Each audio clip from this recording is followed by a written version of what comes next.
Eu gosto muito mesmo. Eu acho que a poesia ela traz muito sentimento, assim. Só que eu também compro o livro. Eu acho que a primeira vez que eu li mesmo, que eu me interessei, na verdade, eu ganhei um livro da minha madrinha e eu gostei muito, e aí eu comecei a seguir. Na verdade, para mim foi o contrário. Entendi. Beleza. Então Primeiro eu ganhei o livro, você começou no depois... físico, no livro Isso. físico, e depois você foi para a rede social. Mas até hoje eu tenho livro. Até hoje. Sim, sim. Entendi. Beleza. Sara, e você? Você começou também como a Érica no físico, para depois ir para a rede, ou você começou na rede? Então, eu comecei mais na rede, porque, tipo assim, eu fico direto na internet. Então, eu salvo tudo. A maioria dos meus salvos é de autoajuda e poesia. Uhum. Então, eu leio os textos desses, tipo, umas 4 vezes, assim, no dia. Entendi. Para quem chegou agora, né, Júlia e João, boa tarde para vocês. A gente está conversando sobre o contato que se tem com a poesia, né? E, obviamente, usando a sinceridade, falando se gosta, se não gosta, e se fora do espaço da escola, vocês já tiveram contato com a poesia. Do tipo, se vocês foram estimulados desde pequenos a lerem poesia, se dentro da sua casa alguém consome poesia, ou se as poesias com as quais vocês têm contato são poesias que estão nas redes sociais. A gente está conversando sobre isso e todo mundo está falando aqui, cada um está falando um pouco da sua experiência com isso. Eu gostaria que vocês falassem também. Depois da Tainá, porque a Tainá vai falar agora, porque ela não chegou a comentar nada. Assim, pegar a poesia para ler por livre, espontânea vontade, assim, eu não tenho muitas lembranças. Mas eu lembro muito que a sogra do meu avô, a mãe da madrasta da minha mãe, quando ela era viva, ela morreu tem alguns anos. Mas quando ela era viva, eu lembro sempre que eu ia visitá-la, ela adorava ficar recitando poesia. Ela sabia várias de cabeça, decoradas, assim, eu achava muito legal. E eu lembro de uma vez, assim, mais recente, que eu fui visitá-la e eu cheguei a folhear alguns livros que ela tinha. Eu não lembro exatamente de quem era, mas eu lembro que eram uns livros, assim, bem antigos, que a capa era até perolada, assim, sabe? Sim, daqueles, nossa, bem antigo. Long time ago, né? Mas eu não gostava, não. Eu só achava muito legal, assim, vê-la, o interesse que ela tinha, sabe? Mas eu não gosto de poesia, não. Justamente porque eu acho muito difícil de interpretar e eu tenho um problema muito sério com interpretação. Não só com poesia, com tudo no geral, mas a poesia em si eu acho muito difícil. Entendi. Até as mais assim, contemporâneas, né? Eu também não gosto, não curto muito, não. Confesso. Não, tranquilo. Eu só espero isso mesmo de vocês, sinceridade, né? Não adianta você chegar e falar assim, eu leio poesia todo dia, e aí eu te faço uma outra pergunta e aí você demonstra que você não lê todo dia ou que nunca leu, enfim, não é vergonha, né? A gente tem predileção por algum tipo de texto, né? Por algum tipo de texto e por algum tipo de gênero, então não tem nenhum problema nisso, assim, não é vergonha assumir que não gosta. E eu acho que essa questão da poesia passa muito por isso, mas eu não vou falar por enquanto. Eu quero ouvir a Júlia, se ela estiver escutando. João, se puder falar. Se não quiser falar, digita no chat. Se lê poesia ou já leu poesia fora do ambiente da escola. Eu não costumo ler poesia, não.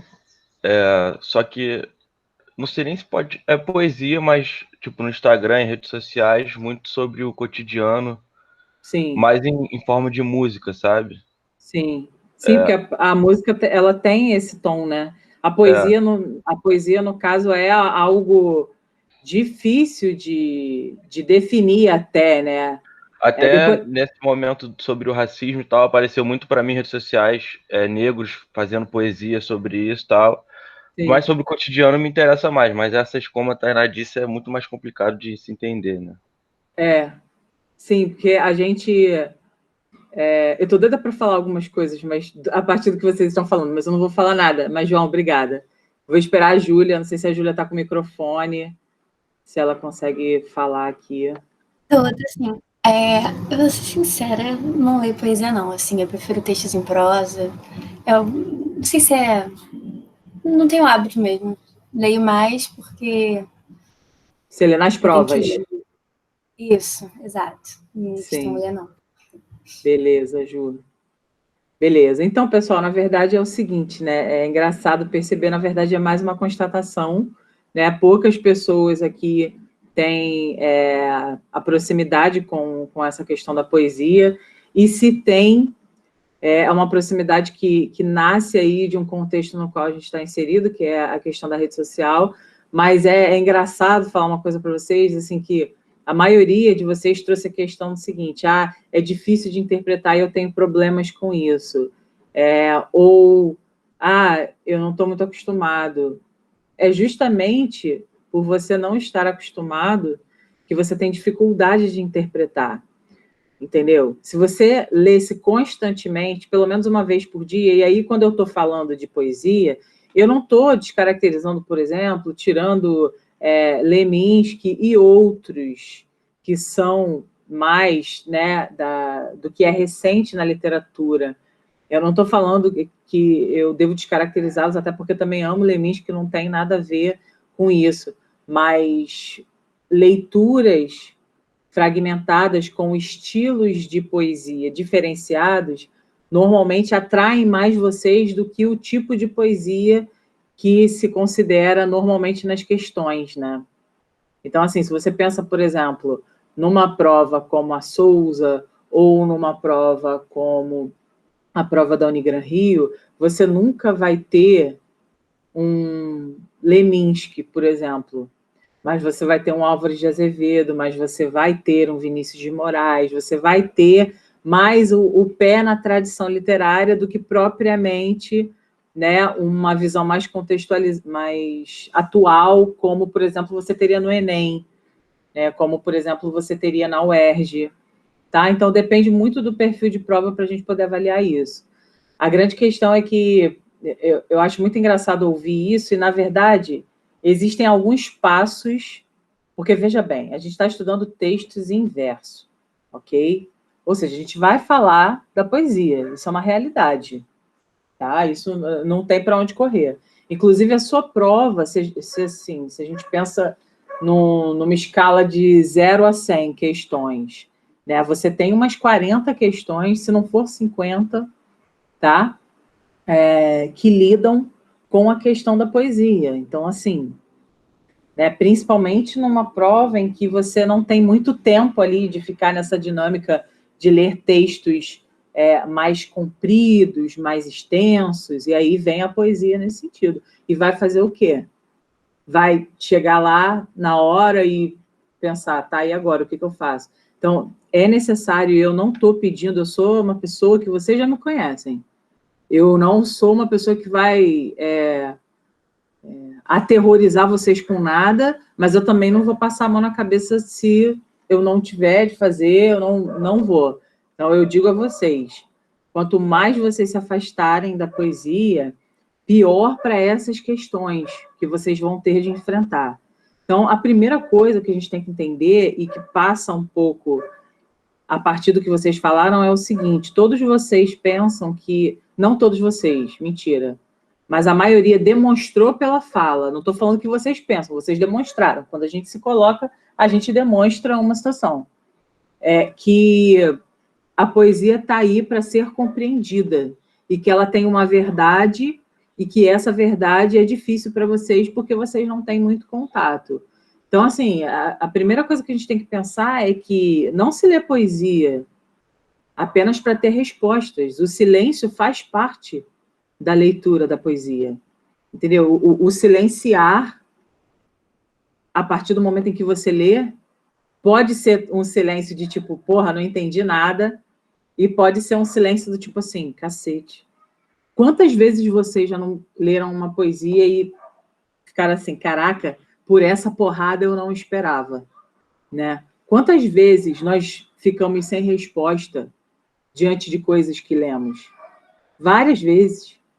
Então, essa coisa de a gente achar... mas já, falando em contexto de prova, os caras querem uma resposta minha. Sim, porque é o sistema. Mas se você já se acostuma a ler, nem que sejam essas de rede social, pessoal, assim, não estou diminuindo, não. Acho que é importante, pelo menos, você estar lendo. pelo menos você tem contato com isso. O João falou agora, né, dessa explosão que está, da questão do racismo que sempre foi presente, mas que nesses dias, em função dos acontecimentos, as pessoas têm se manifestado muito nas redes. Você ter como referência, né? Porque a poesia e a literatura, no geral, sempre foram para elite, nunca foram para outras classes menos abastadas, né? E a gente sabe que essa coisa de classe no Brasil tem cor, enfim, isso é uma discussão para as aulas de redação. Mas, a partir do momento em que você vê essas pessoas também ocupando espaços privilegiados ou socialmente conhecidos como privilegiados, é importante. Então, você ter acesso a qualquer tipo de poesia, porque você tem sempre, a música é uma forma, né, por exemplo, que foi o que o João falou.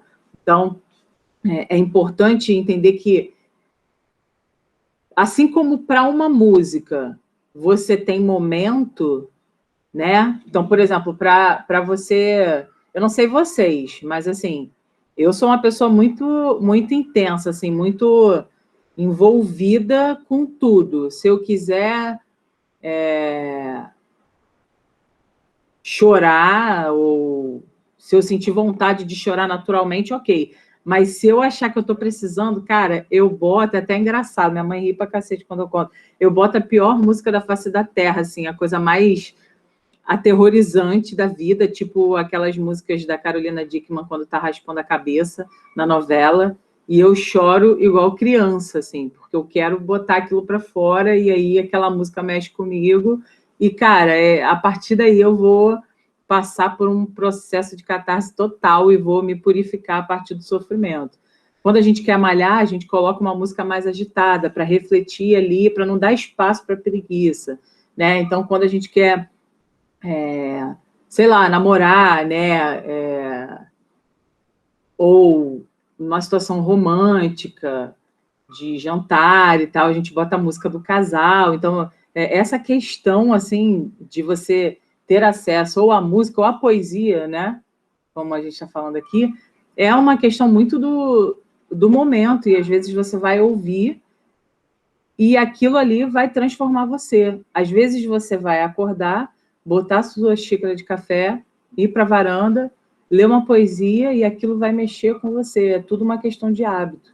Eu acho importante a gente desenvolver isso. Não só porque a gente tem que responder a uma prova ou porque, enfim, né, a gente precisa responder uma questão, então a gente vai ler a poesia. Não, que a gente leia, que a gente torne isso um hábito, porque aí vai ficar mais fácil de responder a questão vai ser uma consequência, né? E quando a gente fala também de leitura de poesia ou interpretação de poesia, né, pegando mais isso que vocês estão falando, a gente tem que pensar que isso parte da nossa experiência, né, do repertório sociocultural que a gente tem, daquilo com que a gente teve contato ao longo da vida. Então, de repente, para interpretar uma poesia, para uns é mais fácil, para outros nem tanto, entendeu? A gente tem essa questão, e você precisa sentir a poesia em si, né? Tu fala assim, aí já é viagem, tipo... porque como é que eu vou sentir uma coisa? Como é que você sente as coisas? É só você responder. Como é que você sente raiva? A partir de uma situação que te desperte isso. Como é que você sente paixão? A partir de uma situação em que você encontra uma pessoa que te desperta isso. E por aí vai. Então, como que você vai sentir prazer com uma coisa? A partir do momento em que você se expor a essa coisa. Entendeu? Tipo, se você se expõe a essa coisa, você consegue pegar um pouco do que é. Né? Mas, sem dúvida, assim... o nosso desespero maior gira em torno do fato de que nem sempre a gente vai conseguir, né? Justamente a gente que está fazendo prova, enfim, a gente sempre pensa nisso, né? Cacete. Então, para eu tentar ter um bom desenvolvimento nos textos, visto que quase metade da porcentagem de questões lidam, né? Na verdade, 50% das questões lidam com questões de textos em verso. Então, porra, eu preciso desenvolver isso de alguma maneira ou não. Então, antes de começar essa aula, eu queria bater esse papo com vocês, porque não podemos ter preconceitos. Não podemos olhar... Eu sei que é difícil, pessoal, mas A gente não pode olhar para essa matéria ou para o que a gente vai falar agora e falar assim, puta, isso é muito chato. Tipo, caraca, eu não pensaria isso. Não, não olhe dessa forma, porque esse olhar é um olhar que não te ajuda em nada. Simples assim. Mandando a real para você, não ajuda em nada você. Nada. Pelo contrário, né? Tudo que você vira e fala, e esse é o pensamento, essa é a conversa que eu tenho com muitos de vocês no privado. Toda vez que você olha e fala assim, puta, matemática é uma merda, não consigo aprender, cara, teu cérebro é suficiente. Ele é inteligente pra cacete. E ele vai respeitar você. Ele vai respeitar você. Né? Então, ele vai realmente deixar você na mão no que diz respeito a esse tipo de conteúdo. Então, vamos nos abrir. A proposta aqui, e essa conversa também inicial, é para que a gente se abra para isso, entendeu? Para que, sei lá, de alguma maneira, a gente tente encontrar esse caminho para a poesia, tá? Bom, eu vou compartilhar aqui para vocês, tá? A nossa aula de hoje, que é justamente sobre esse conceito de poesia, né? Então, o que é a poesia? Para muitos de nós, a poesia é um texto chato, né, com o qual eu tenho que lidar, porque as provas cobram, mas a gente não pode, não deve olhar para a poesia dessa maneira. A gente deve olhar para a poesia como uma arte, como uma forma de expressão, como um mecanismo que pode alterar a realidade, seja a sua realidade ou a realidade da sociedade em si. E aí, né, é sempre bacana, não sempre, mas às vezes é bacana a gente voltar na questão da criação, né? Da própria palavra, da etimologia da palavra. E aí eu coloquei para vocês o seguinte, a palavra poesia vem do grego antigo poiesis, que significa criação. E aí, é claro, né? Se a gente pensa em tecido hematopoético, que vocês estudam lá na biologia, né? Você tem o hemo e o poético, então quer dizer, a questão da poesia é de criação, o hemo, sangue, né? E aí você faz essa associação e estuda lá na biologia. Aqui também a gente tem essa questão, né, da poiesis, que significa a criação.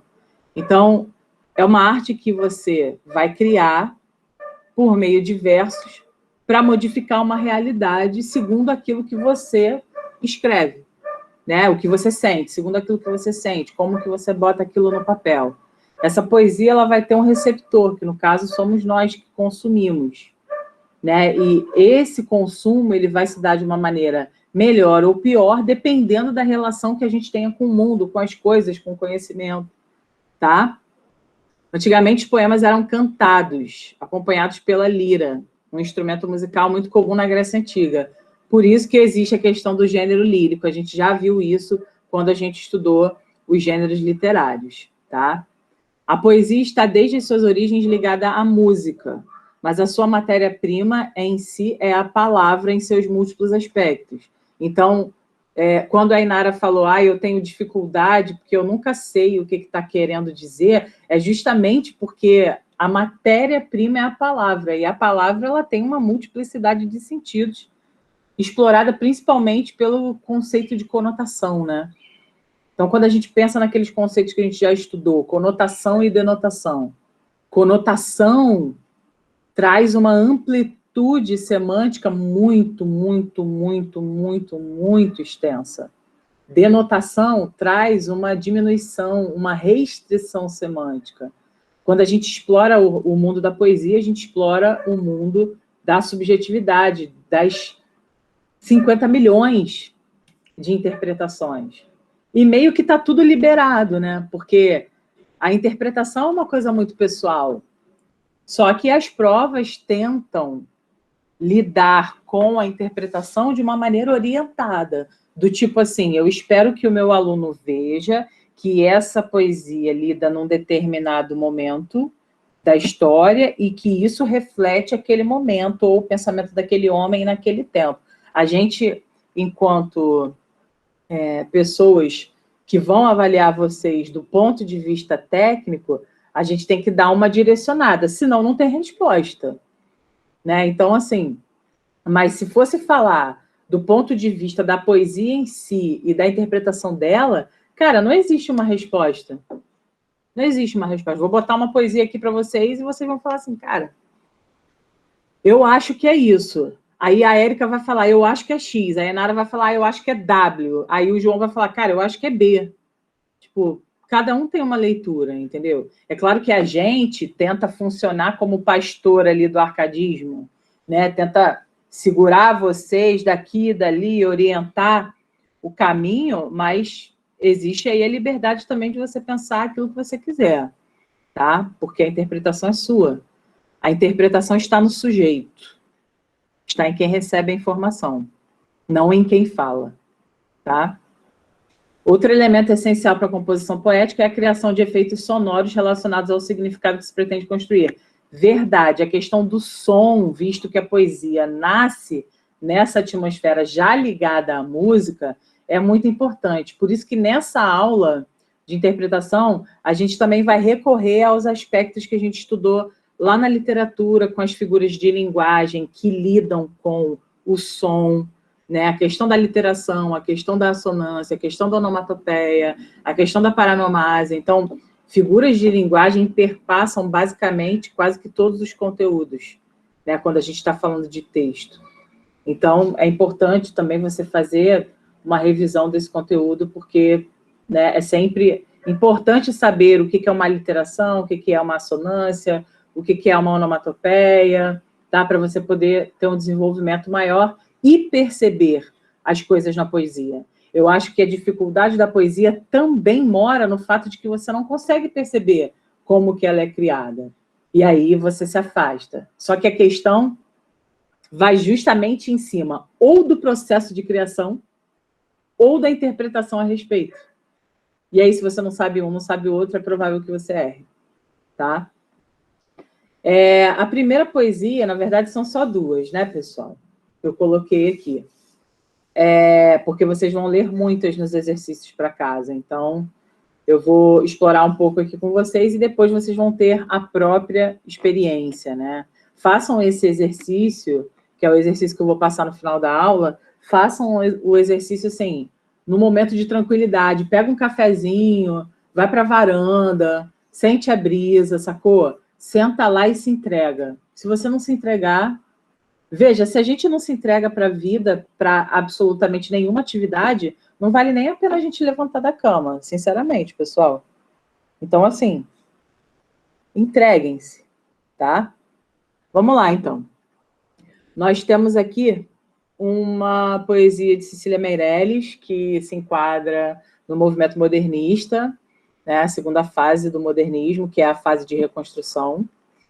E vamos ver, assim, os olhares de vocês a respeito disso, né? É a manhã primorosa do pensamento. Minha vida é uma pobre rosa ao vento. Passam arroios de cores sobre a paisagem, mas tu eras a flor das flores, imagem. Vim de ver asas e ramos na luz sonora. Ninguém sabe para onde vamos agora. Os jardins têm vida e morte, noite e dia. Quem conhecesse a sua sorte, morria. E é nisto que se resume o sofrimento. Cai a flor e deixa o perfume no vento. Então, essa foi a primeira leitura. Não é uma leitura que eu vou saber analisar nesse primeiro momento. Eu não vou. Simplesmente eu não vou. Não tem possibilidade. Então, eu faço a leitura de novo, só que eu faço a leitura silenciosa. E é um convite que eu faço a vocês agora. Leiam no silêncio das suas casas essa poesia agora, novamente. Eu vou esperar vocês.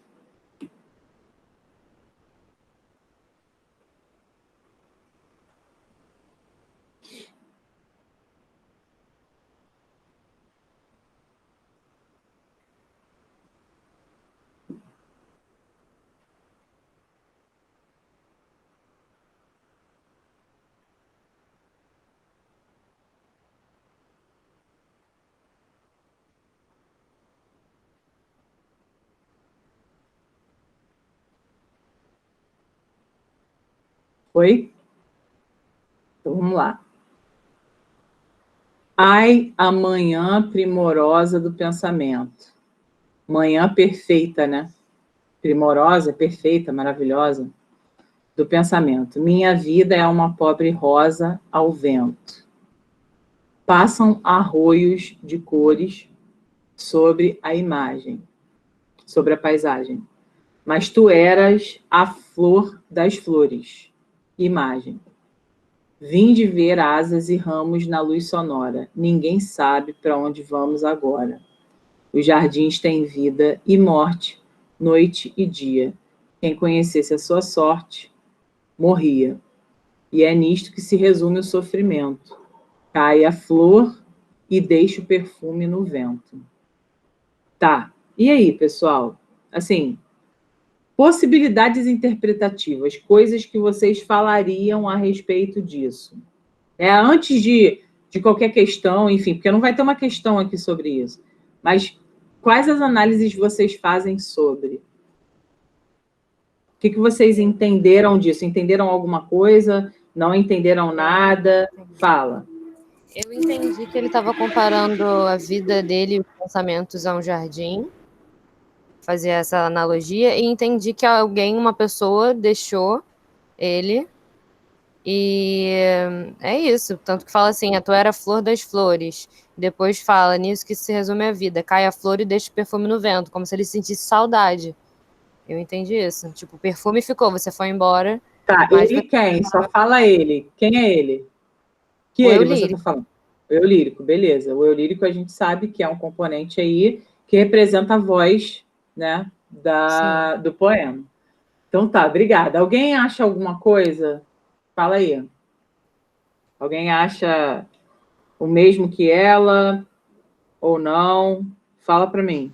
Eu acho que, tipo, além disso que a Érica falou, também tem um tom meio de incerteza, né? Por ele ter perdido essa rosa, ele tem incerteza na vida dele.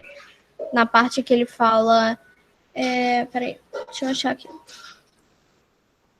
Ninguém sabe para onde vamos agora. Jardim tem vida, tem morte, noite e dia. Tipo, essa incerteza, sabe? Do que vai ser agora. Ficou sem rumo, né? Isso. Beleza. Meio perdido. Beleza, Nara. Quem mais? Alguém viu outra coisa? Assim, em termos técnicos também, assim. Como que vocês percebem essa construção? Tem alguma coisa que vocês queiram destacar, que aqui tem e que não teria em um texto em prosa? O que tem aqui que não teria lá? Me falem. Eu vi os acentos, tipo cores, sobre, flores. Sim, que para nós isso não existe, né? Isso aí a gente sabe que muitas vezes pode representar uma fala de um dado momento da língua, porque em várias palavras nós tivemos modificações ao longo do tempo, mas também não entramos no mérito de julgar isso em função de uma coisa que eu brinco que não vende na farmácia, que é a licença poética. Né? Então, dentro da estrutura da literatura ou da poesia em si, em textos literários, na verdade, você tem a licença poética, que é nada mais, nada menos do que a total liberdade de composição.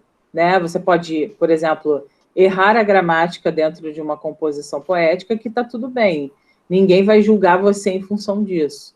Né? Existe mais a preocupação com a mensagem em si do que propriamente com essas questões mais técnicas. Mas fala aí, quem mais? Eu vi também, acho que uma sinestesia ali, não sei, porque ele fala luz sonora. Vamos lá, cadê? Ele fala na luz sonora. Fiquei meia hora raciocinando o que seria uma luz sonora. Pois é, aí a luz você tem a menção de quê? Quais seriam os sentidos? Visão e audição. Exatamente.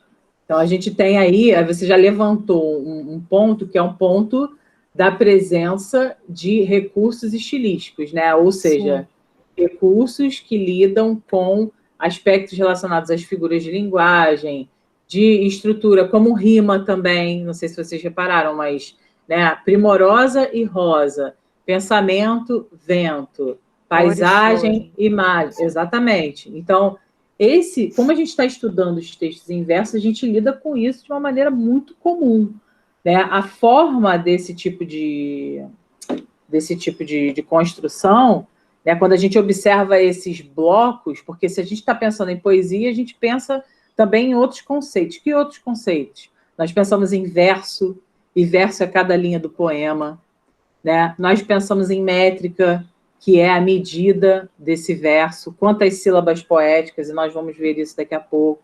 Nós pensamos em blocos de versos que remetem a estrofes. Então, a gente tem aí, né, uma composição, para além da questão técnica, né, temos a composição semântica, mas temos também esses elementos que são bem próprios dos textos em verso. Tá, pessoal? Então, aqui, coloquei uma análise mais do ponto de vista semântico, tá? Então, a vida é apresentada metaforicamente como uma rosa. O eu lírico cria analogias a partir da ideia de que os seres humanos se apegam às aparências, né, à imagem, que estão destinadas a desaparecer com a passagem do tempo. A regularidade dos ciclos da vida, né, a vida e morte, noite e dia, né, o tempo vai passando, é uma menção aqui, ó, não sei se você reparou, mas olha só, olha para cá. Os jardins têm vida e morte, noite e dia. Quem conhecesse a sua sorte morria. E é nisto que se resume o sofrimento. Cai a flor, deixa o perfume no vento. Então, essa questão da passagem do tempo, ser dia, ser noite, a vida e a morte, o processo mesmo, né, de deslocamento, desde quando você nasce até quando você morre. Então, esses ciclos da vida, tá? Na última estrofe, revela-se a razão do sofrimento humano, que são as lembranças do passado, né? Porque a gente percebe assim, é nisto que se resume o sofrimento, né? Quando a flor cai, ela deixa o perfume e aí, enfim, é como se tudo se encerrasse, né? Então, as lembranças do passado, o perfume da rosa, continuam a existir mesmo depois da destruição da forma que a gerou. Então, é claro, né, não é um movimento de simplicidade compreender tudo isso, mas é um primeiro movimento que a gente precisa de ter. Quando a gente vai para esse segundo exemplo aqui, que é um exemplo de poesia, também a gente já está lendo a fonte agora, tá? E aí na fonte a gente vê o quê? Gregório de Matos. Esse cara pertence a que movimento literário, pessoal? Fala para mim. Gregório de Matos. Quem lembra? Gregório de Matos Guerra. Barroco. Barroco, né? Ele é conhecido popularmente como Boca do Inferno. E por que você acha que é Boca do Inferno? Porque ele falava mal de Deus e o mundo, né? Principalmente dos governantes da Bahia, dos representantes do governo da Bahia, tá? Então, vamos lá. Olha só, a leitura dessa poesia, que já é uma leitura diferente dessa aqui. A gente consegue perceber estruturalmente a diferença dessa para essa aqui. Essa composição que lida com 2 quartetos e 2 tercetos é a que mais aparece para a gente, que é o soneto, tá? O soneto é formado por 4, 4, 3, 3. Beleza? E aí, às vezes, as questões lidam com a forma estrutural que o texto apresenta diz respeito a... você tem que marcar soneto. Ou a estrutura do texto remete a... aí você vai falar sobre a questão das influências da literatura europeia, porque na literatura europeia a gente somente usava, basicamente só usava o soneto como representação da poesia. Tá? Então, assim, é muito mais importante a gente reconhecer esse tipo de estrutura, que é o soneto, do que propriamente estar diante de estruturas como essas aqui, porque essas aqui não têm nenhum tipo de definição clássica em cima de questões, né? Então, se a gente está pensando em questão, é muito mais fácil para a gente guardar que o soneto tem 2 quartetos e 2 tercetos, do que ficar pensando em quantas estrofes tem numa poesia mais contemporânea, tá? Então, olha só, o Gregório de Matos Guerra, que tem esse epíteto de Boca do Inferno, ele tem esse epíteto, né, esse apelido, enfim, essa alcunha, em função da parte satírica da sua obra, né? A gente já estudou o Barroco e percebeu que o Gregório tem a parte lírica, tem a parte religiosa, tem a parte também do implicar com os outros, tá? Então, vamos lá. A gente tem aqui Triste Bahia. O quão dessemelhante estás e estou do antigo estado. Pobre te vejo a ti, tu a mim empenhado. Rica te vejo eu já, tu a mim abundante. A ti trocou-te a máquina mercante, que em tua larga barra tem entrado. A mim foi-me trocando e tem trocado, tanto negócio e tanto negociante. Deixe em dar tanto açúcar excelente, pelas drogas inúteis que a abelhuda simples aceitas do sagaz bichote.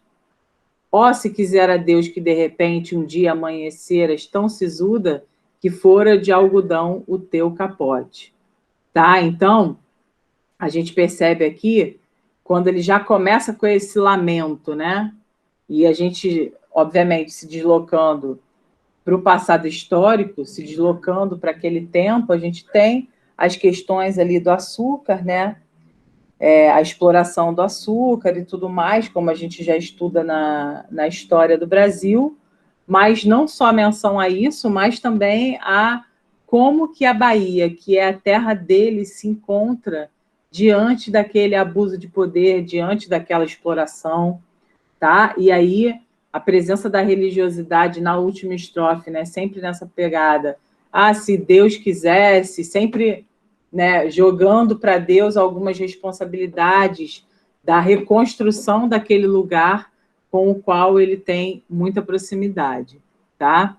E aqui ele faz, né, ele dá alfinetadas quando ele fala: a ti trocou-te a máquina mercante, que em tua larga barra tem entrado, a mim foi me trocando e tem trocado, tanto negócio, tanto negociante, deixe em dar tanto açúcar excelente pelas drogas inúteis, né? Então, assim, nessa questão de troca, né? Você entrega o açúcar e, enfim, acaba se ferrando, né? Acaba ali não tendo de volta aquilo que você dá de mais valioso, tá? Então, eu coloquei aqui para vocês algumas observações.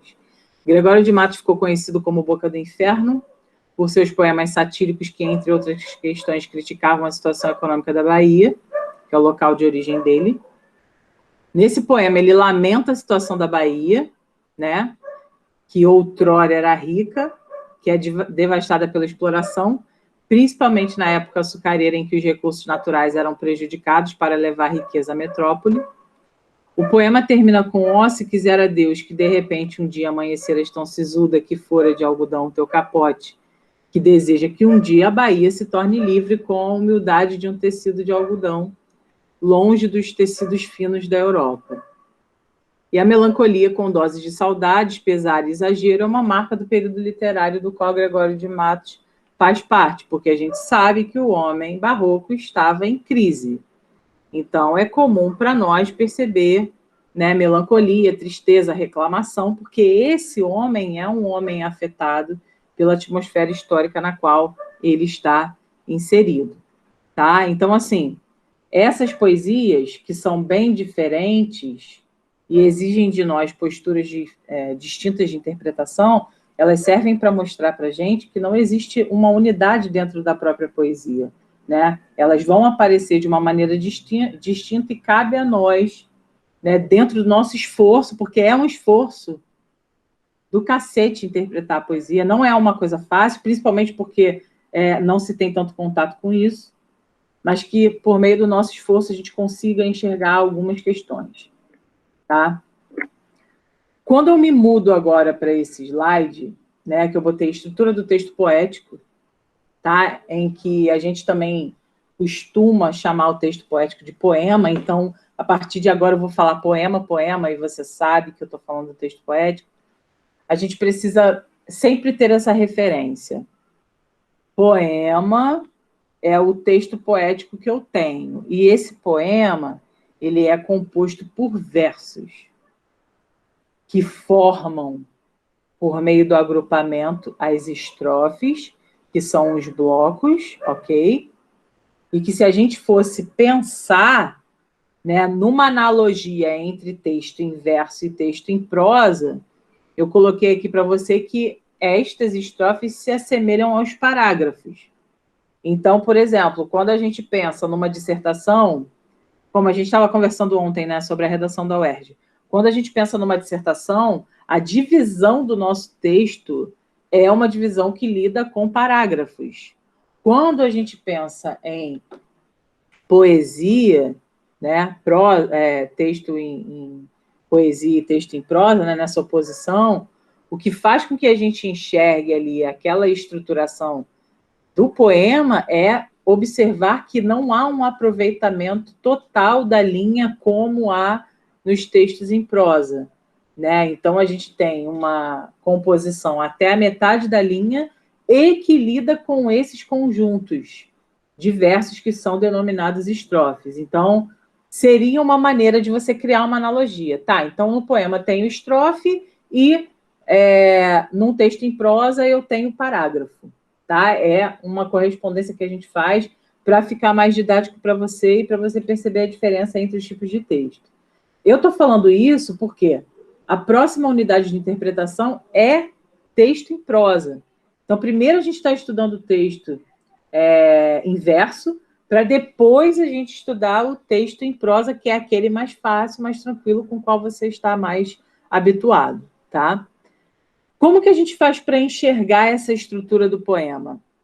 A gente precisa enxergar 4 elementos, tá?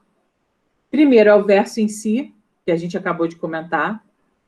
Segundo é a estrofe, que a gente acabou de comentar. A terceira coisa, o terceiro aspecto é a rima. Eu botei aqui para você que é a igualdade ou semelhança de sons normalmente no final do verso. E quando eu falo normalmente, não é totalmente. Normalmente não é 100%, é na maioria das vezes. Para nós, vestibulandos, a rima que vai existir vai ser no final mesmo, mas eu preciso te dizer que não existem rimas apenas no final, tá? Eu não vou te ensinar isso agora, ok? Para montar essa aula aqui, foi uma dificuldade, porque tem muita coisa que é muito além do que vocês precisam saber, mas o que eu vou falar aqui, vocês precisam. Então, interpretem assim, como, na verdade, essas informações trazidas aqui são informações que vocês, de fato, precisam. Mas tem muito mais coisa que se trata quando a gente estuda de poesia, tá? A letra D eu coloquei a métrica, que é a medida do verso. E aí, obviamente, quando a gente quer saber a medida do verso, a gente conta as sílabas poéticas, tá? Até a última sílaba tônica. Então, a gente lida aí com a contagem de sílabas e a gente já vai ver isso. Mas conhecer a métrica é conhecer a medida do verso, né? Como se pudéssemos ali contar, expandir aquele tipo de texto para poder chegar a conclusões. Então, por exemplo, se eu tenho tantas sílabas poéticas, que tipo de verso eu tenho? Se eu tenho 5 sílabas poéticas, eu tenho uma redondilha. Se eu tenho 7, eu tenho um outro tipo de redondilha. E por aí vai, tá? Aqui eu botei basicamente como o desenho, né?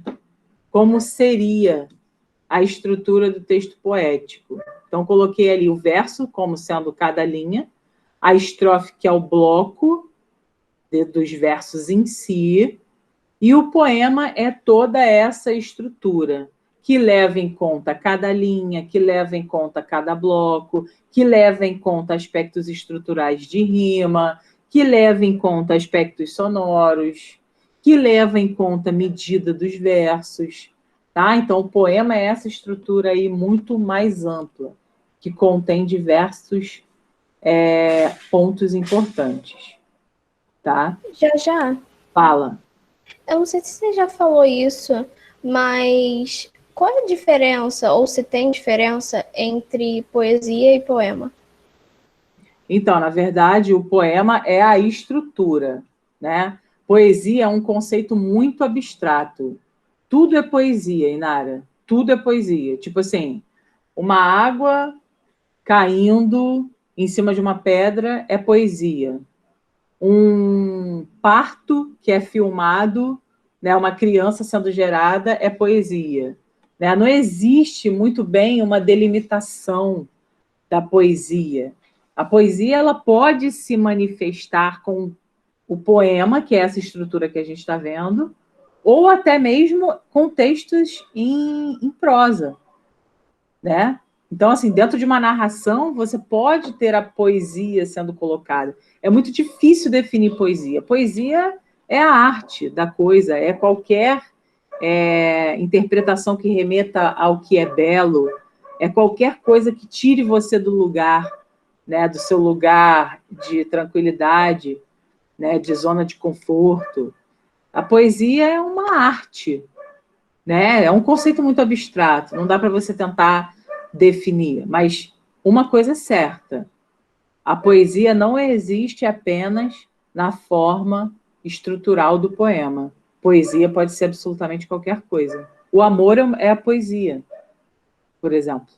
É muito abstrato, é um conceito abstrato mesmo, não tem uma definição. Até porque se eu disser para você que a poesia é isso, isso e aquilo, eu estou fechando o que significa poesia, né? Não sei se vocês já pararam para pensar na vida, mas tudo que a gente define, a gente limita. Então, eu amo você, se eu amo você porque você é uma pessoa boa para mim, o amor para mim significa isso. Só que o amor é tão grande, eu não posso definir o amor. Entendeu? Então, poesia também, eu não costumo definir a poesia, porque a poesia pode ser qualquer coisa, né? Pode ser a arte despertada em mim, pode ser por meio da estrutura de poema ou não, né? Eu quero que você entenda, Nara, o poema como uma estrutura formada por versos e estrofes, ponto. Agora, definir poesia, poesia aí já é outra coisa, tá? Já é uma palavra Beleza. sem definição, tá? Então, nós temos aqui, eu peguei um trechinho. Fala. Uma parada, toda poesia tem lirismo? Eu confundo isso. Porque o lirismo é o estado da pessoa, ou não? Não, o lirismo é a subjetividade presente em qualquer tipo de texto, né? Não necessariamente uma poesia. É comum que a poesia tenha lirismo. É comum, porque desperta o sentimento, visto que é um texto literário. E aí, por exemplo, quando a gente pensa, não só a poesia, tá, Sara? Não é só a poesia que tem o lirismo, mas, tipo, quando a gente pensa na base de textos literários versus textos não literários, a gente pensa que, na maioria dos casos, a poesia que compõe esses textos literários, com certeza vai mexer com a subjetividade. Então, é provável que exista, sim, o lirismo. Eu só não gosto de dizer que toda ou todo, porque eu não gosto de generalizações. Mas se eu tivesse que colocar numa porcentagem, eu diria que sim, que 99%, porque a manifestação subjetiva ela vai sempre trazer para você essa perspectiva de sentimento, e aí cada um interpreta de uma maneira. Agora, por exemplo, uma dissertação não tem lirismo, né? Porque é um texto não literário. Então, eu quero que você associe a presença do lirismo a textos literários. É essa a associação que eu quero que você faça, tá? Dissertações, artigos de opinião, por exemplo, textos científicos, textos técnicos, não vão apresentar lirismo. Mas qualquer texto que em alguma parte dele exista a subjetividade, vai conter lirismo, sim. Tá bom? Entendi, obrigada. Nada. Então, pessoal, como a gente está falando de romantismo, eu peguei aqui um trechinho da Canção do Exílio, né, de Gonçalves Dias, e aí botei aqui para você, só o trechinho, só o iniciozinho, né, que inclusive os professores de matemática adoram zoar isso, né, adoram criar aquela parada do tipo, minha terra tem palmeiras onde canto sabiá, seno A, cosseno B, seno B, cosseno A. Eu que sou uma negação em matemática, guardei essa porra desse negócio, porque está ali sob a forma da minha matéria, tá? Então, a gente conhece essa aqui, né? E aí, pessoal, o que acontece? A gente tem, na verdade, alguns conceitos sobre o verso, que são essas partes aqui, que estão em vermelho, que, na verdade, não me interessam de todo, tá? Eu gostaria de destacar aqui para vocês duas menções que podem aparecer. E aí, quando eu falo que podem aparecer, eu aposto mais em questões do Enem e questões da Souza Marques, tá? Então, falo mais para esse tipo de prova em que você precisa saber ali o conteúdo de uma maneira mais detalhada. Então, por exemplo, esses dois aqui, eu vou destacar para você, ó. Esse cara aqui me interessa. Ó, esse cara aqui me interessa, que são versos com 5 sílabas poéticas, e esse outro cara aqui me interessa, que são versos com 7 sílabas poéticas. Aí você fala assim, já, calma aí. Sílaba poética, do que você está falando? Sílaba poética é a mesma coisa que sílaba gramatical? Sim ou não? Não, não é. Então, nós vamos partir agora para um procedimento que nós chamamos de escansão, tá? No qual a gente é capaz de contar as sílabas poéticas. Para contar as sílabas poéticas, existem aí, obviamente, algumas regras que precisamos seguir, mas não é um bicho de 7 cabeças. O que eu quero que você grave sobre o verso é o seguinte: se esse verso tiver 5 sílabas poéticas, o nome é redondilha menor. Eu quero que você anote isso, tá? Se o verso tiver 7 sílabas poéticas, nós vamos chamar de redondilha maior. Isso é o que interessa para mim para explorar verso, tá? Então, aqui, pessoal, já que a gente está falando dessa coisa da sílaba poética, o que é essa contagem de sílaba poética? É o processo que auxilia na criação do ritmo e da melodia. Porque se a gente está falando de poesia e a poesia nasce na atmosfera da música, é importante que a gente tenha ritmo e melodia para construir aí uma leitura que lide com a musicalidade, tá? Visto que a musicalidade é um ponto importante da poesia, tá? E não é só do ponto de vista de quem vai falar, mas é também do ponto de vista de quem vai ouvir. Quando a gente estuda a língua grega, por exemplo, e a gente percebe que a língua grega era uma língua cantada, era justamente porque a língua grega era uma língua poética. Então, as pessoas conversavam umas com as outras, parecia, na verdade, uma canção que estava sendo produzida ali a cada fala, a cada discurso, tá? Então, a gente precisa dar uma olhada, quando a gente fala sobre esse procedimento, né, para trazer o ritmo, para trazer a melodia, para trazer a musicalidade, a gente precisa conhecer o nome desse processo, tá? Esse processo se chama escansão. Eu sei que essa aula tem nomes muito complexos, mas, assim, me acompanha para você conseguir entender, tá? Quando a gente faz a escansão, que é esse procedimento de contar as sílabas, nós precisamos levar uma postura em conta. Por exemplo, sílabas gramaticais são as pausas da palavra. Então, por exemplo, nessa estrutura, dicas para fazer a escansão. Dicas para fazer a escansão. Temos 10 sílabas. Ok? Essas são as sílabas gramaticais. Só que as sílabas poéticas, elas são sílabas que vão lidar com alguns aspectos particulares. Então, eu coloquei algumas dicas aqui para a gente poder perceber, ok? Primeiro tópico, não se contam as sílabas poéticas que estejam após a última sílaba tônica do verso. Já, calma aí. Então, eu vou até a última sílaba tônica? Sim. Isso significa que, muitas vezes, como a maioria das nossas palavras, como a maioria mora na paroxítona, muitas vezes você vai até a penúltima sílaba. Então, olha para cá, ó, olha para cá, olha para cá. Presta atenção. Minha terra tem palmeiras, que é, na verdade, isso aqui, ó.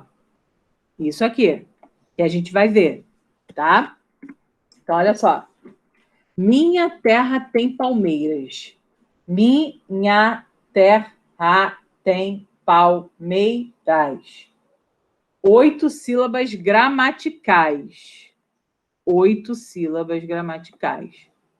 Mas quantas sílabas poéticas nós vamos ter? Vamos contar. Então, ó. Minha terra tem palmei.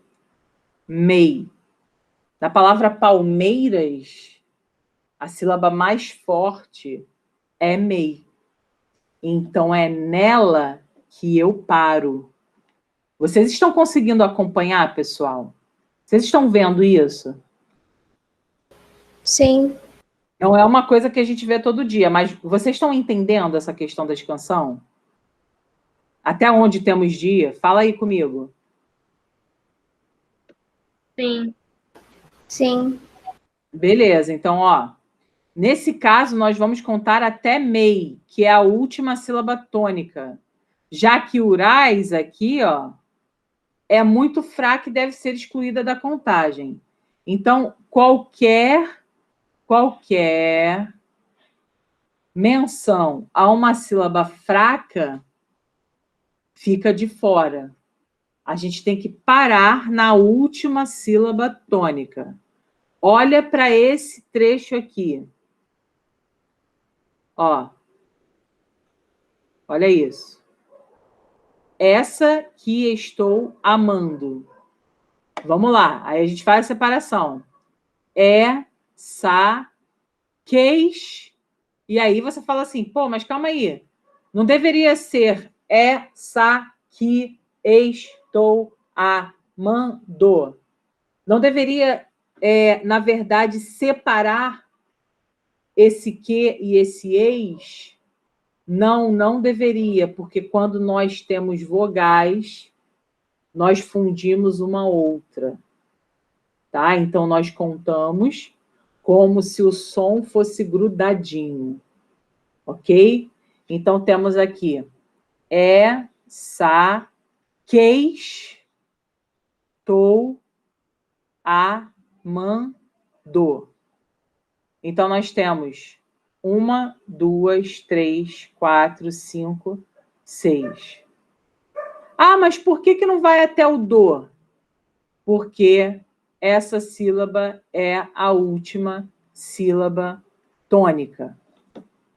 Tá, pessoal? Então, dizer que uma sílaba poética tem uma quantidade X não necessariamente vai denotar que possui a mesma quantidade de sílaba gramatical. Sílaba gramatical é uma coisa, sílaba poética é outra coisa, tá? Então, na apostila de vocês vão ter questões de vestibular que vão mencionar essa coisa da sílaba poética. E aí, cabe a você tentar fazer a contagem, que é esse procedimento de escansão. Você vai fazer isso comigo agora. Mas só para eu conseguir te dar uma luz, você conseguiu entender como que se faz esse processo? Já. Fala. Sempre que eu tiver duas vogais em palavras diferentes, eu, tipo, no final e no início, assim, que nem tá ali, eu conto como uma sílaba só? Isso, você vai juntar, Então tá. tá? Tá. Então, olha só. Vamos dar uma olhada aqui nesse poema, que é um poema do Manuel Bandeira, que cai em prova pra cacete. Eu costumo dizer que nem cai, né? Que despenca de tanto que aparece, que é o Poética. Esse poema aqui, chamado Poética, ele é um poema metalinguístico. Lembra que a gente estudou funções da linguagem? E a gente viu que a função metalinguística é quando a gente tem uma crônica que trate de uma crônica, uma poesia que fale sobre o fazer poético, né? Um verbete de dicionário que é uma palavra traduzido por uma outra palavra. Então, vamos observar aqui o seguinte, olha só. Estou farto do lirismo comedido. O que vai acontecer? Deixa eu te explicar. Nós vamos ler esse poema todo e depois eu quero que vocês me digam, de acordo com o verso que eu for escolher, quais são as sílabas poéticas e gramaticais presentes. Então, preste atenção. Poética. Estou farto do lirismo comedido, do lirismo bem comportado, do lirismo funcionário público com livro de ponto, expediente, protocolo e manifestações de apreço ao senhor diretor. Estou farto do lirismo que para e vai averiguar no dicionário o cunho vernáculo de um vocábulo.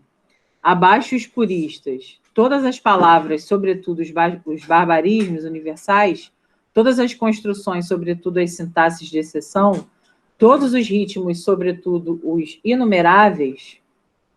Estou farto do lirismo namorador, político, raquítico, sifilítico, de todo lirismo que capitula ao que quer que seja fora de si mesmo. De resto, não é lirismo.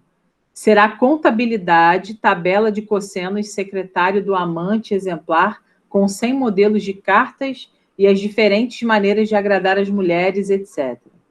Quero antes o lirismo dos loucos, o lirismo dos bêbados, o lirismo difícil e pungente dos bêbados, o lirismo dos Claus de Shakespeare. Não quero mais saber do lirismo, que não é libertação. Então, aqui, obviamente, uma clara referência ao parnasianismo, né? Nós temos Manuel Bandeira aí encabeçando a primeira fase do movimento modernista, e a primeira fase ela é muito forte do ponto de vista de combate às estruturas. Então, a gente tinha saído recentemente de uma poesia parnasiana que contava sílabas métricas, que lidava com aquele tipo de estrutura certinho, uma métrica super bem calculada. E aí ele fala, cara, eu estou farto disso, porque isso não é poesia. Para ele, para o Manuel Bandeira, não era poesia o que se fazia no parnasianismo. E aí a própria estrutura desse poema aqui, pessoal, já é uma estrutura que choca ao ver, ao visualizar. Visualizamos isso e pensamos assim, cacete, cadê aquela estrutura com a qual eu estava super acostumado? Então, a gente já precisa olhar para essa poesia aqui, para essa manifestação da poesia aqui, de uma maneira mais, opa, vamos ver. Eu quero que você me diga o seguinte, você que está aí na sua casinha, no conforto do seu lar. Eu quero saber quantas sílabas poéticas nós temos em Estou farto do lirismo comedido. Eu quero saber, na verdade, quantas sílabas poéticas nós temos e quantas sílabas gramaticais nós temos. Vai.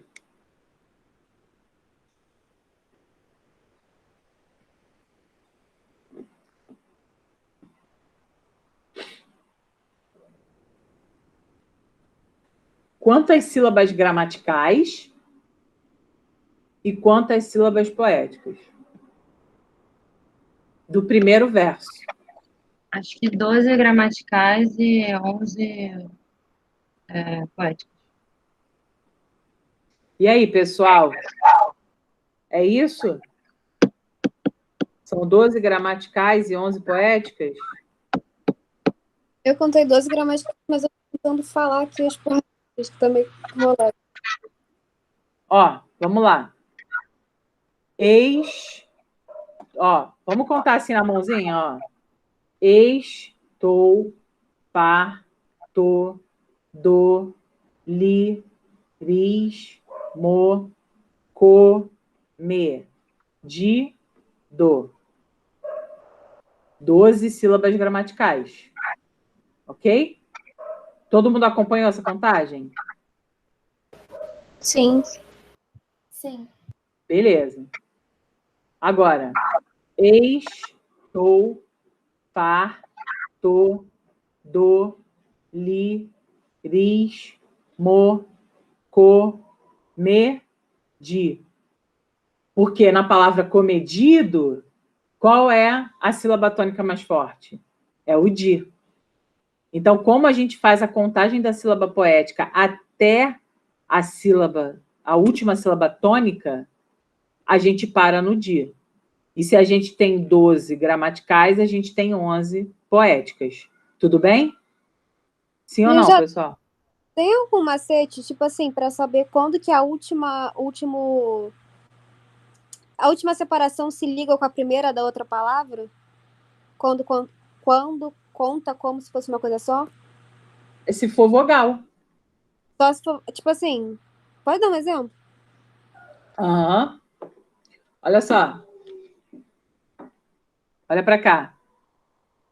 Todos os ritmos, sobretudo os... Ó, tá vendo? Tá vendo aqui, Sara? Você consegue ver a setinha, Sara? Consigo. Então termina com vogal e começa com vogal. Isso. Tá? Aí você faz a união delas.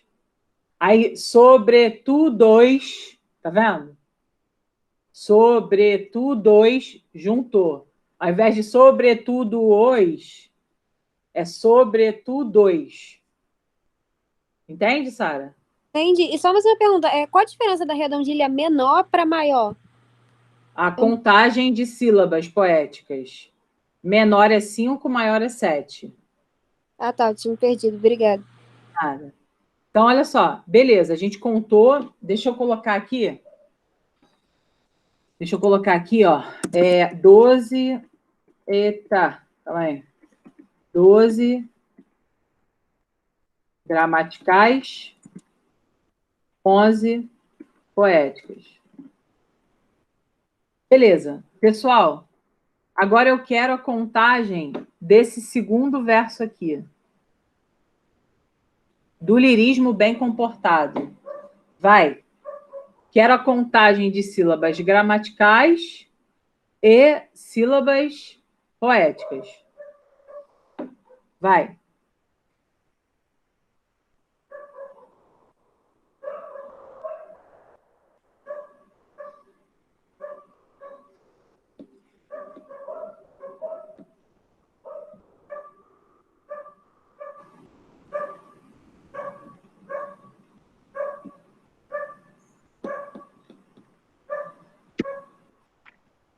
São 9 gramaticais e 8 poéticas. 9 gramaticais e 8 poéticas. Vamos contar. Ó. Do, li, ris, mo, bem, comportado. 9 gramaticais. Vamos contar agora as poéticas. Do, li, ris, mo, bem, comportar. Porque a palavra comportado, tá, é mais forte e a gente vai até a última sílaba poética. Beleza? A última sílaba tônica. Beleza?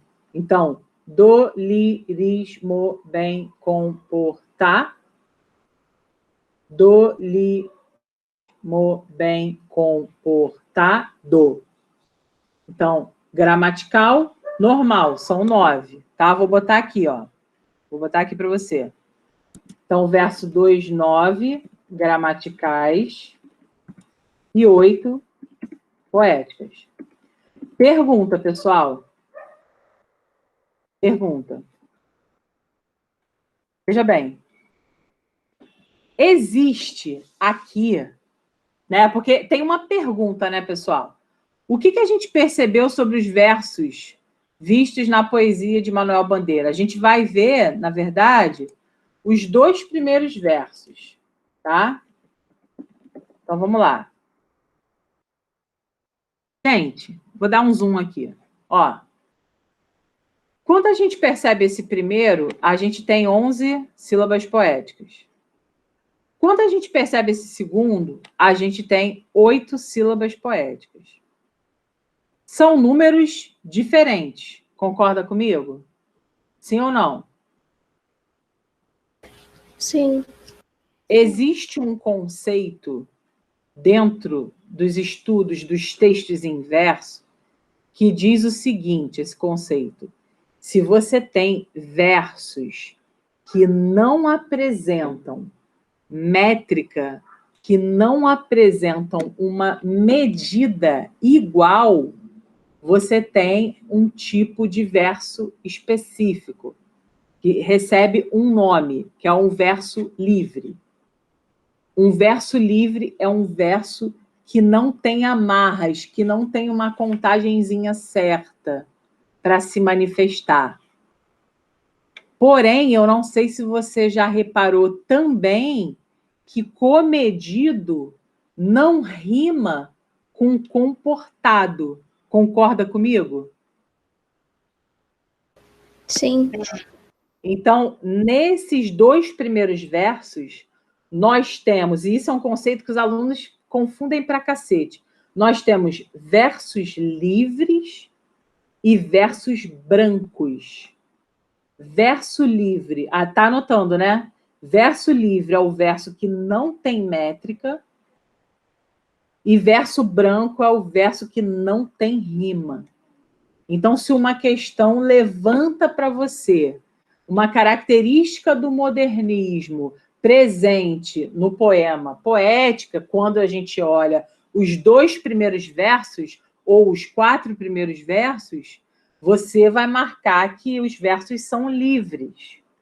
E você vai marcar que são versos também brancos, visto que não há rima neles. Gente, ficou entendido isso? Eu vou até botar aqui, ó. Calma aí. Deixa eu colocar aqui. Versos. Já. Fala. Se eu tiver só um verso que não tiver, tipo, com a mesma métrica, isso ainda é um verso livre? Um verso tem que estar sempre em relação ao outro para você chamar de livre, tá? Repete.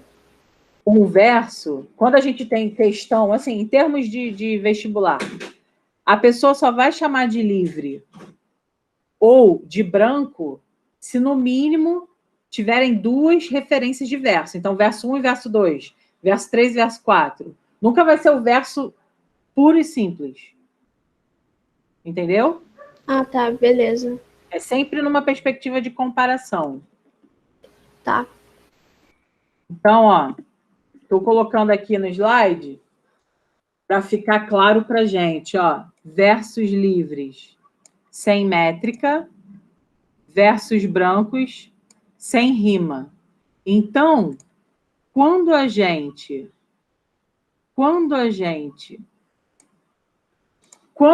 olha para a poética, levando em conta, aí olha só como as coisas têm relação.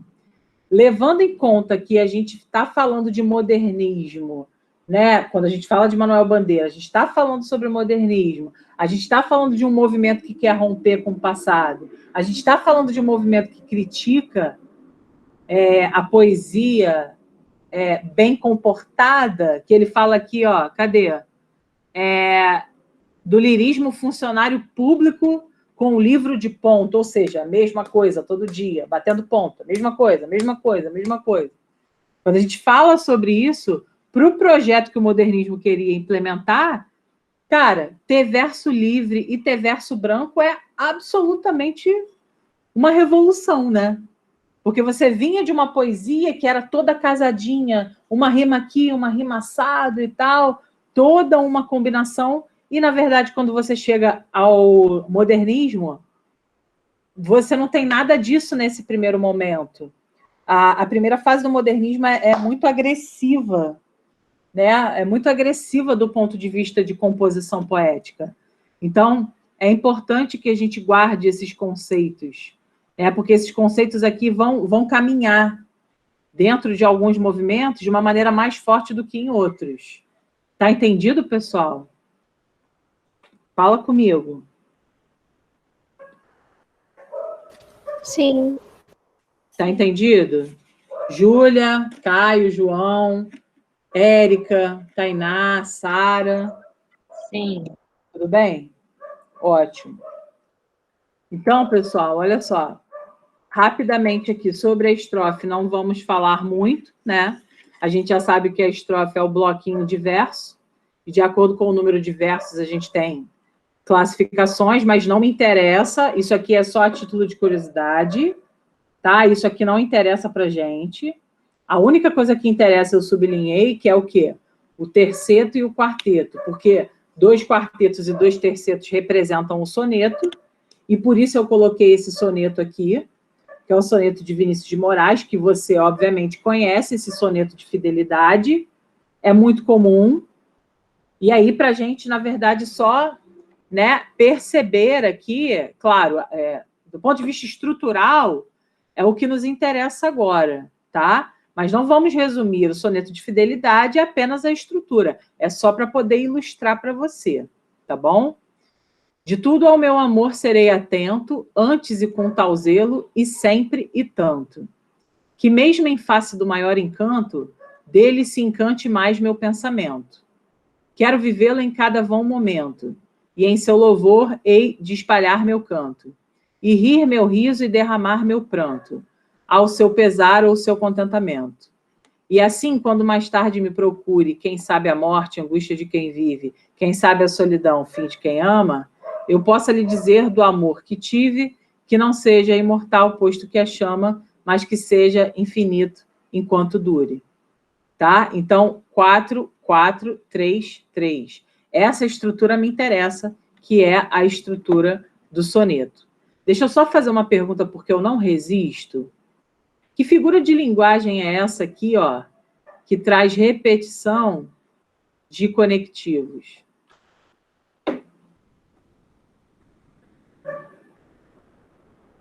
É anacoluto? Não.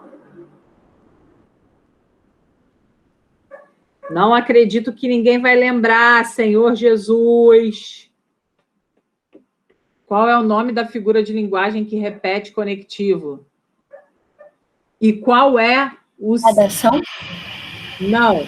E qual é o efeito semântico que isso traz para o texto? Polissíndeto? Polissíndeto, não é? Polissíndeto, isso.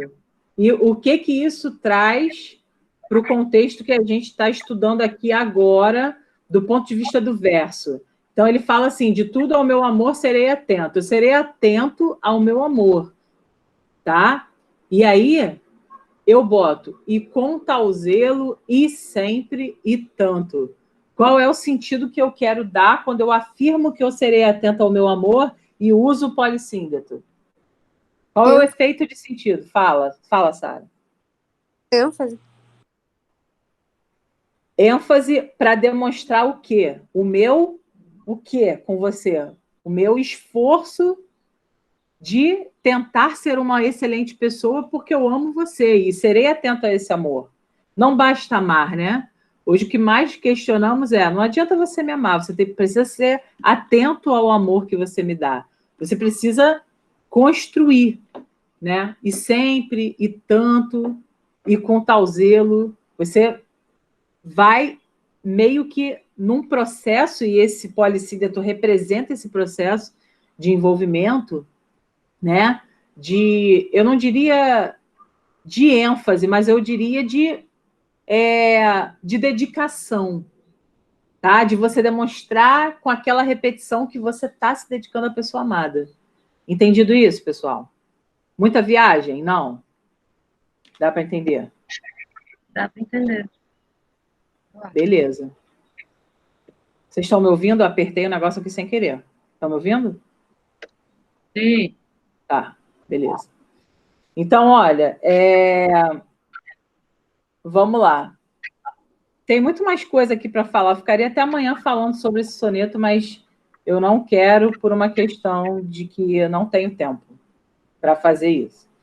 Então, pessoal, só para a gente terminar essa questão da rima, tá?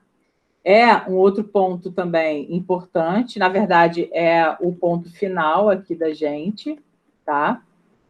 Que é o seguinte: essa rima, ela não é algo que tem de estar presente de uma maneira obrigatória, tá? Só que é inegável que quando a gente tem uma terminação com uma sonoridade que combina com outra, a gente tem mais aproximação, a gente gosta mais, é mais melódico, é mais atrativo, tem ritmo, tá? Então, por exemplo, se alguma questão perguntar para você qual é a função da rima dentro de uma composição, por exemplo, o João, quando a aula começou, falou sobre a questão da música, né? Das pessoas negras que estavam construindo música e poesia em cima disso.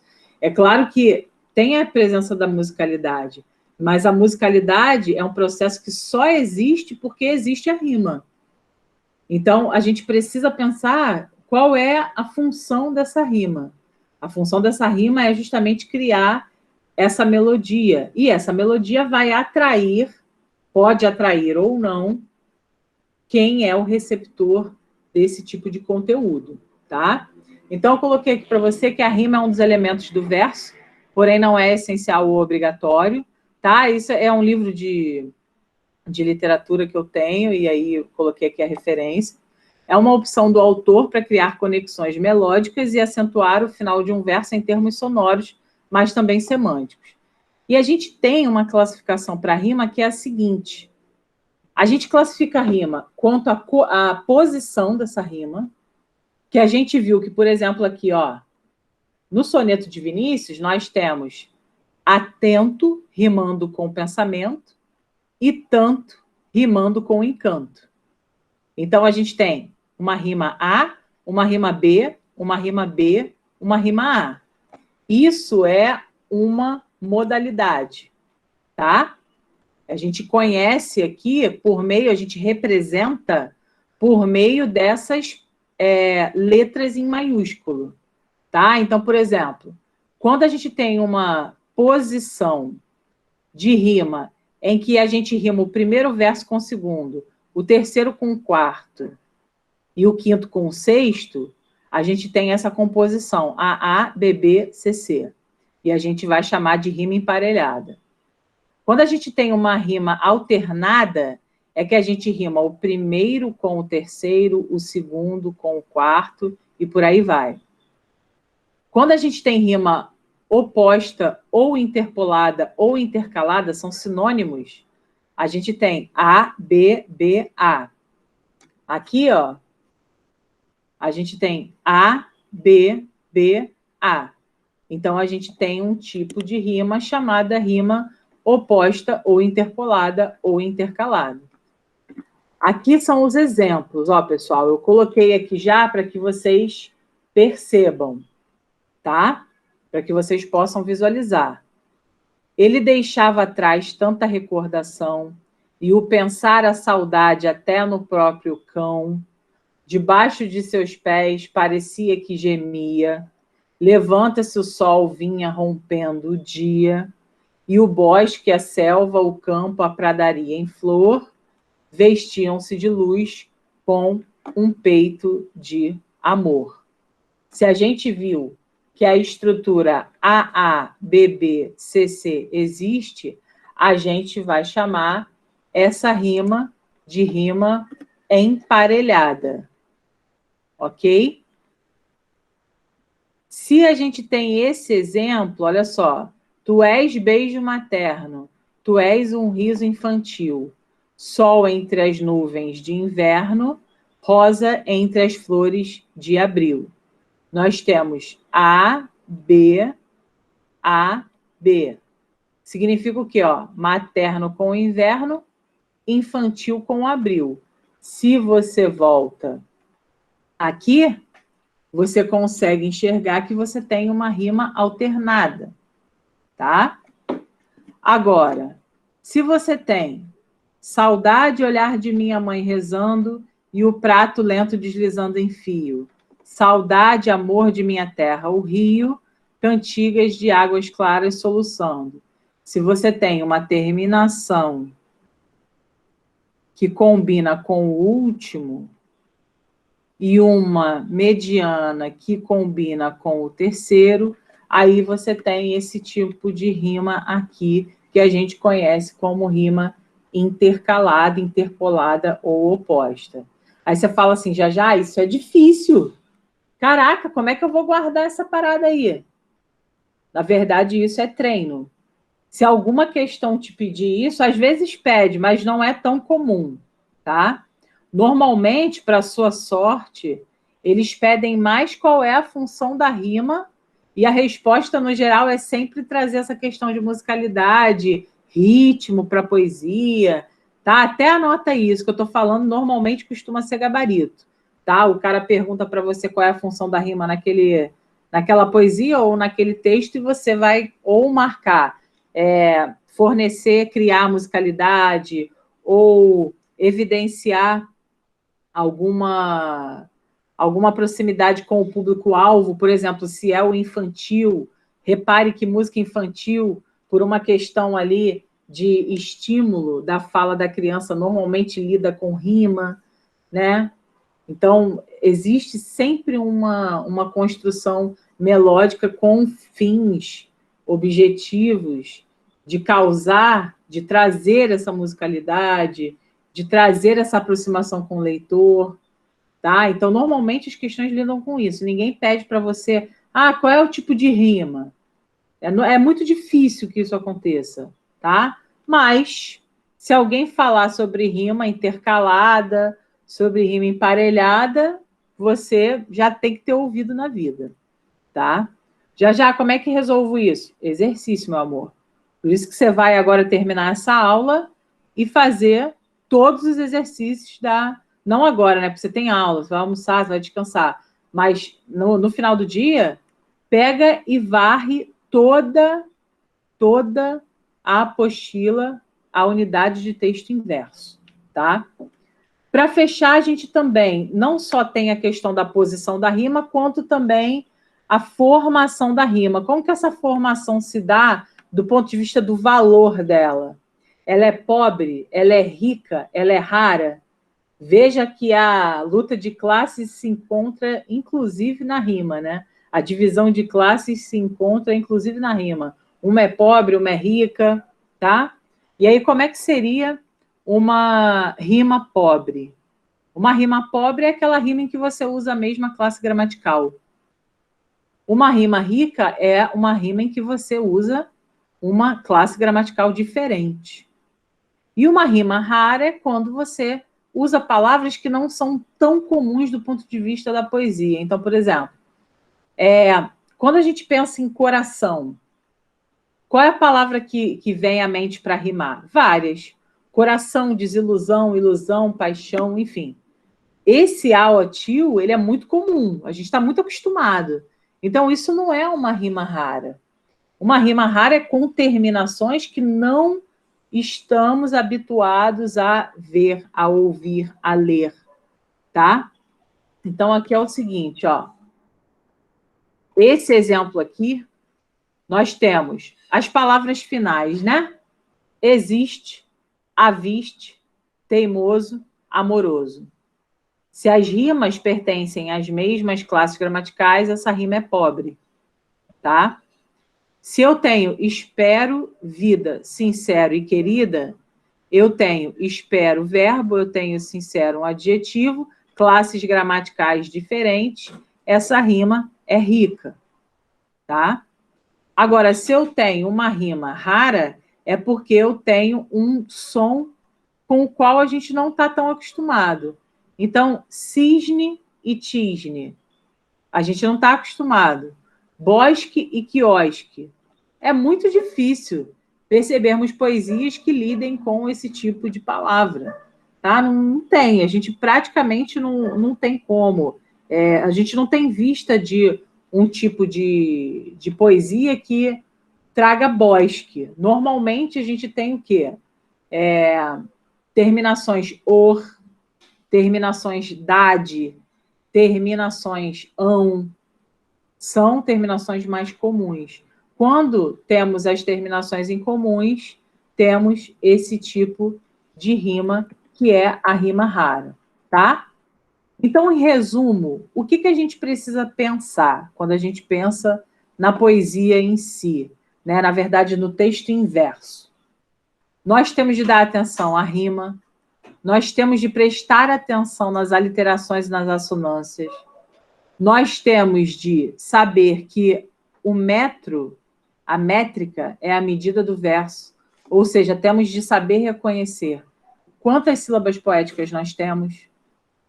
Temos que olhar o ritmo, né? Como que se dá o ritmo do poema, se ele só usa sílabas tônicas, se ele não usa sílabas tônicas. Se a melodia ela é uma melodia que favorece a aproximação com o público ou se não favorece. E se existe uma harmonia entre as estruturas dos versos. Pessoal, é um trabalho árduo, mas é um trabalho necessário, tá? Então, essa foi a concepção de texto em verso trazida para você de uma maneira o mais explicada possível, porque é muito difícil colocar para uma aula de ensino médio tudo que a poesia pode oferecer para a gente. Mas o principal que é você saber reconhecer o que é um verso livre, o que é um verso branco, saber contar sílaba poética, saber perceber as estruturas desse tipo, né, de construção, isso aí, com certeza, para você está garantido. Tá bom, pessoal? Invadiu um pouco o tempo aqui, né? Já passou aí um tempo considerável, mas eu queria terminar isso até para poder te dar uma tranquilidade maior para fazer os exercícios, tá? Que são os exercícios, se eu não me engano, da aula 11 de maio. Tudo bem, pessoal? Fala aí comigo. Tudo bem. Beleza, a Alcides aqui já postou lá na oficina um material, tá? E ele está com problema na internet, então você confirma lá na plataforma se já chegou. Beleza? Érica, eu vou almoçar agora. Já. Acabando o almoço, te chamo, tá? Para a gente conversar. Tá bom. Ok. Tá bom, meu amor. Fala, Sara. Só uma dúvida, rapidinho. Essa questão de figura de linguagem por repetição, tipo a literação, a assonância e o polissíndrito, tem mais algum? Não. De repetição, assim, olha só, presta atenção. De questão de som, a gente tem a assonância, a literação, onomatopeia e paranomásia. Com relação à repetição, nós temos o polissíndrito, temos a anáfora, que é a repetição das palavras no início do verso, e a epístrofe, que é a repetição no final do verso. Tá bom? O pleonasmo, Tá bom, o pleonasmo também é considerado, tá? Porque é uma repetição desnecessária. Beleza? Mas, normalmente, quando te pedem pleonasmo, não te pedem pleonasmo dentro de uma estrutura poética. Normalmente, é uma estrutura em prosa que a gente vai ver na aula que vem. Tá bom? Tá bom, obrigada. Então tá, meus amores. Um beijo. Até a próxima.